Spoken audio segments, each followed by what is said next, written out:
Good morning. My name is Mackenzie Vadas, and for my lab experiment 4, I will be going through the process of firing a crucible in order to find the mass of a hydrated salt and the percent of water in a hydrated salt.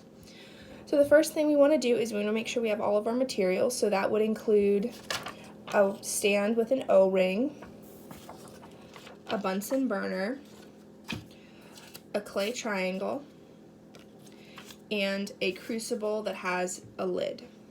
So the first step in the experiment is making sure the O-ring is adjusted properly on top of the Bunsen burner. So in this picture, this demonstrates how you have the Bunsen burner, it's lined up, the O-ring is right here, and the clay triangle gets placed inside of the O-ring so the crucible does not fall through onto the Bunsen burner. And then this has the lid on the crucible, but for this experiment we'll be leaving the crucible lid either completely off or ajar depending on the stage of the experiment that we're in. So once everything is set up, you're going to remove the Bunsen burner from under the O-ring, and then you're going to light it. That's what a lit Bunsen burner looks like.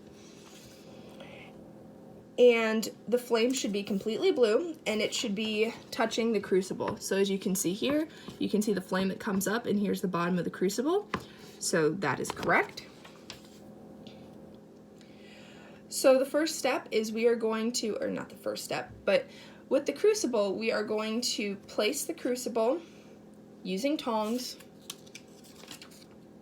on top of their clay triangle. And it's going to look like this. Now there is no hydrated salt in this crucible. This is called initial firing. And the reason we do this initial firing for about 5 to 7 minutes is to make sure there's no impurities left over from a previous experiment. Just a reminder, you never stand directly over a crucible or a Bunsen burner flame. You can get fumes or potentially light yourself on fire. So that's a safety thing right there. So once you've fired the crucible for about 5 to 7 minutes, you're going to use these tongs again.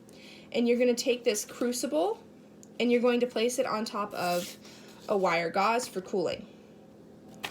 So again, you're going to let that cool for a varied amount of time. It'll be different from lab to lab.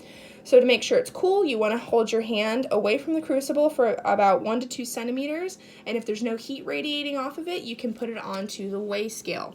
Now, we are going to leave the lid off of this crucible in order to get an accurate weigh. So once you've used just the tongs and you put it on the weigh scale, like so, you are going to record the mass. Now the reason we don't put the lid on the crucible is because it'll throw off the mass of the hydrated salt, which looks like this. Normally hydrated salts are blue. And we also want to make sure the crucible is cool before putting it on top of the weigh scale, because a hot crucible will disrupt the mechanics within the weigh scale and you'll get an inaccurate measurement. So put that off to the side. Oh, sorry.